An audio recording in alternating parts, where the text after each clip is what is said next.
Hello friends, good evening. As you know that in last class I have taught you the second poem of our syllabus On Time, which is written by John Milton, जो John Milton के द्वारा लिखी गई थी। हमने आपको poem word to word translate करके अच्छे से एक्सप्लेन कर दी थी। आज हम इससे रिलेटेड क्वेश्चन एंड आंसर्स देखेंगे। देखिए, हमें किसी भी पोएम को अच्छे से समझने के लिए पहले उसकी समरी अच्छे से समझ में आना ज़रूरी है। हमने आपको फर्स्ट जो हमारी पोएम थी ए लेक्चर अपॉन द शैडो, उससे रिलेटेड भी समरी बताई थी। देखिए, ऑन टाइम जो सेकंड पोएम है, इससे रिलेटेड जो समरी है उस समरी को हम देखेंगे, रीडिंग लगाएंगे, वर्ड टू वर्ड मीनिंग हम पढ़ेंगे, इसके वेरी शॉर्ट आंसर टाइप और 30 to 40 वर्ड और 40 to 50 वर्ड लिमिट वाले जो क्वेश्चन आंसर है जो एग्ज़ाम में पूछे जाते हैं वो हम आज देखेंगे। देखिए, समरी सारांश। मिल्टन इज डिससेटिस्फाइड, मिल्टन असंतुष्ट है विद द टाइम, समय से, विच टेम्प्ट्स जो ललचाता है, अवर यूथ हमारे युवाओं को, टू कमिट विकेडनेस दुष्टतापूर्वक कार्य करने के लिए, अलो देम टू डू मिसचीफ और बदमाशीपूर्ण कार्य करने के लिए, क्राइम आपराधिक कार्य करने के लिए, एंड टेक एग्रेसिव एक्शन और आक्रामक कार्य करने के लिए उन्हें ललचाता है। ही प्रेज वह प्रार्थना करता है, फॉर दिस बैड टाइम इस बुरे समय से, टू पास क्विकली कि ये तेज़ी से गुजर जाए। Once again I repeat first para. Milton is dissatisfied, Milton असंतुष्ट है विद द टाइम, समय से, विच टेम्प्ट्स जो ललचाता है, अवर यूथ हमारे युवाओं को, टू कमिट विकेडनेस दुष्टतापूर्वक कार्य करने के लिए, अलो देम टू डू मिसचीफ बदमाशीपूर्ण कार्य करने के लिए, मिसचीफ का मतलब है बदमाशी और क्राइम का मीन है अपराध। तो हमारे लोगों को, युवाओं को बदमाशीपूर्ण कार्य करने के लिए, अपराध करने के लिए, एंड टेक एग्रेसिव एक्शन और आक्रामक कार्य करने के लिए ललचाता है। He prays for this bad time वह इस बुरे समय से प्रार्थना करता है, टू पास क्विकली कि ये तेज़ी से गुजर जाए। क्यों? तो वह इस समय से गुजरने के लिए प्रार्थना क्यों करता है, हम सेकंड में पैरा में जानेंगे। दिस टाइम हैविंग पास्ड जब ये समय गुजर जाएगा, ए गुड टाइम एक अच्छा समय विल कम आएगा, एंड इट विल वेलकम अस और ये हमारा स्वागत करेगा, विद हैप्पीनेस यानी प्रसन्नता से।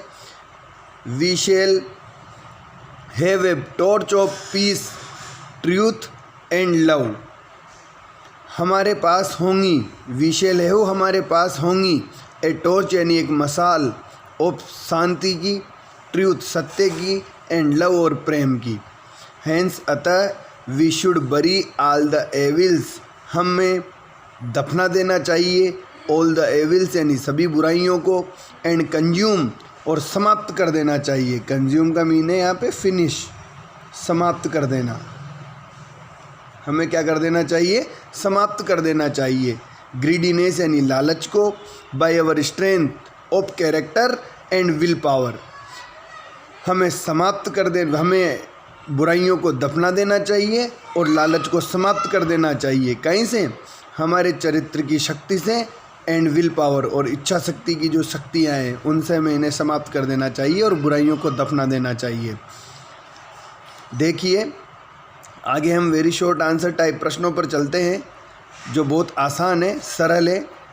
जो ये वेरी शॉर्ट टाइप प्रश्न जो होते हैं, ये प्रश्न हमारी हेल्प करते हैं कहीं में इन explain the long answer type questions. देखिए, what do you understand by mortal ड्रोस।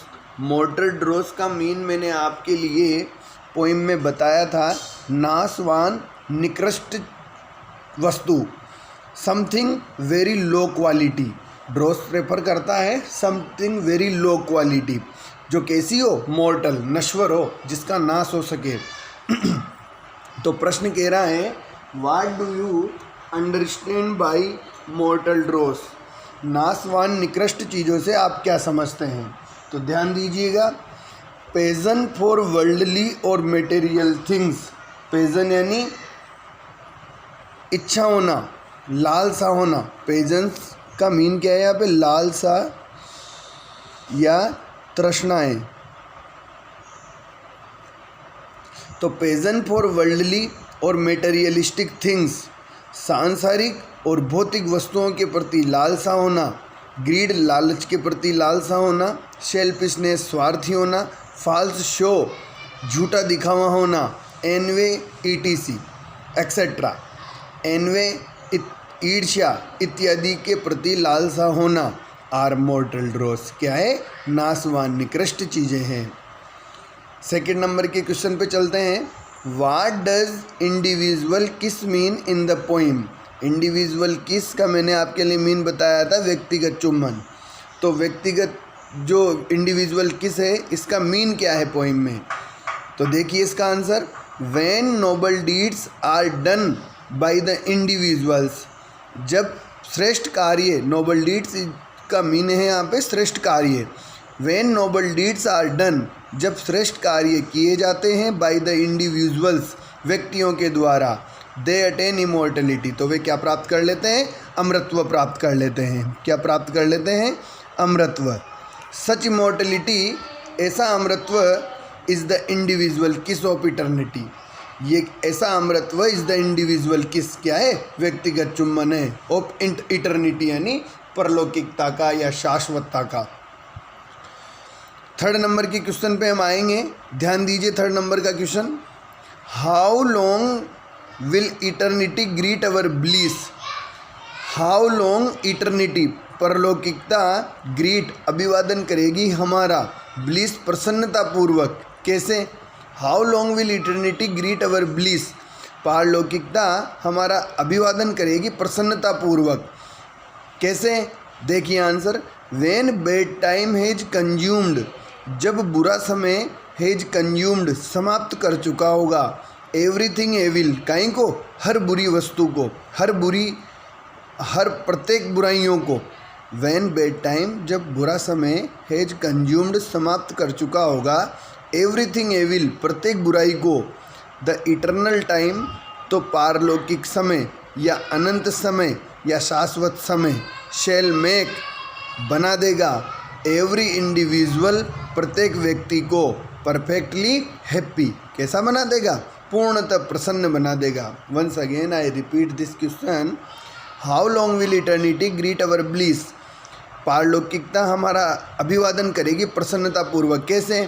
तो when bad time is consumed, जब बुरा समय समाप्त कर देगा एवरीथिंग एविल, यानी प्रत्येक बुराई को, the eternal time shell make every individual perfectly happy, तो शाश्वत समय या पारलौकिक समय शेल मेक एवरी इंडिविजुअल, प्रत्येक व्यक्ति को परफेक्टली हैप्पी क्या बना देगा? पूर्णतः प्रसन्न बना देगा।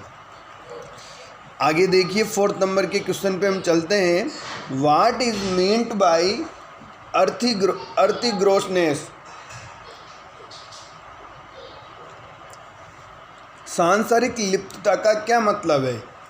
व्हाट इज मीन्ड, क्या मतलब है बाय अर्थी ग्रोसनेस, सांसारिक लिप्तता का मतलब क्या है? तो आंसर देखिए, बाय अर्थी ग्रोसनेस, सांसारिक लिप्तता से, द पोइट रेफर, कवि संकेत करता है, टू अवर बीइंग बिजी, हमारे व्यस्त होने की ओर, इन वर्ल्डली अफेयर्स, सांसारिक मामलों में, वैश्विक मामलों में जिस तरह हम व्यस्त हैं, उस व्यस्तता की ओर संकेत करता है कवि। कौन से वर्ड से? अर्थिग्रोसनेस से। देट आर टेम्पोरल, जो क्या है? अस्थायी हैं। Temporary word is become from the word temporal, temporal जो वर्ड है इसी से टेम्परेरी बना हुआ है, तो टेम्पोरल का मतलब क्या है यहाँ पे? अस्थायी।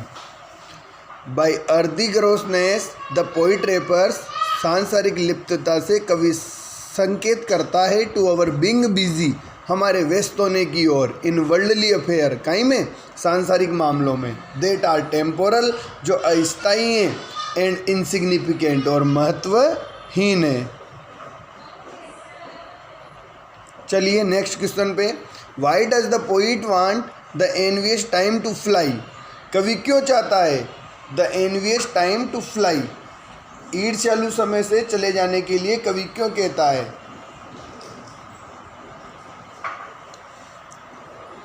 Y does the poet want, कवि क्यों चाहता है द एनवियस टाइम, कि ईर्ष्यालु समय टू फ्लाई चला जाए या गुजर जाए।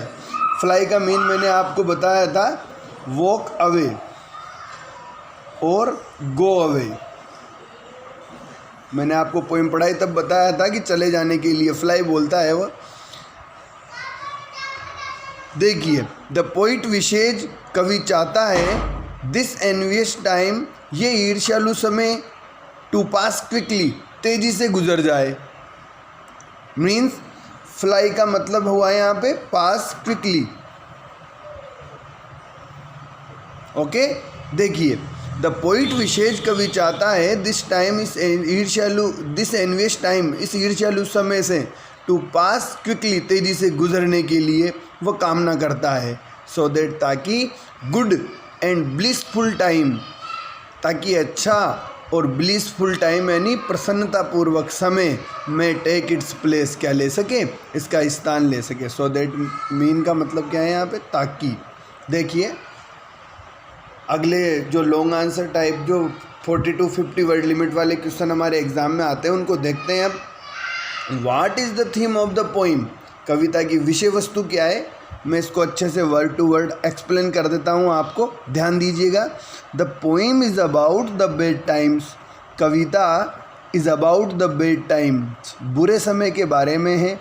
व्हेन पीपुल आर, जब लोग, लॉस्ट, खोए हुए होंगे, इन वर्ल्डलीनेस, काई में, सांसारिकता में। वर्ल्डलीनेस का मीन क्या है यहाँ पे, सांसारिकता। तो कविता बुरे समय के बारे में है, जब लोग सांसारिकता में खोए हुए होंगे। द पोइट वांट्स, कवि चाहता है this time to pass quickly, कि ये समय तेजी से गुजर जाए। ही होप्स, वह आशा करता है, सत्य, शांति एंड लव और प्रेम, टू रिग्न, शासन करेंगे, द वर्ल्ड यानी दुनिया पर, सून यानी शीघ्र ही। वह आशा करता है कि सत्य, शांति और प्रेम, टू रिग्न, शासन करेंगे, द वर्ल्ड सून, इस दुनिया पर शीघ्र ही। द पोइट विशेष, कवि प्रार्थना करता है या कामना करता है, फॉर सच ए टाइम, एक ऐसे समय की, टू कम, वह आए, व्हेन पीपुल आर गाइडेड, जब लोगों को गाइडेड, मार्गदर्शित किया जाएगा। गाइडेड मीन मार्गदर्शित, जब लोगों को मार्गदर्शन किया जाएगा, मार्गदर्शित किया जाएगा बाय गॉड, ईश्वर के द्वारा। एंड मेक दिस वर्ल्ड, और ये दुनिया बन जाएगी, ए हैप्पी प्लेस, एक प्रसन्नतापूर्ण स्थान या सुखद स्थान बन जाएगी। सेकेंड नंबर के क्वेश्चन पे देखिए, what is sincerely good and perfectly divine? वास्तव में अच्छा और पूर्णतः दैवीय क्या है? सिंसियरली यानी वास्तव में, गुड यानी अच्छा, परफेक्टली यानी पूर्णतः, डिवाइन यानी दैवीय।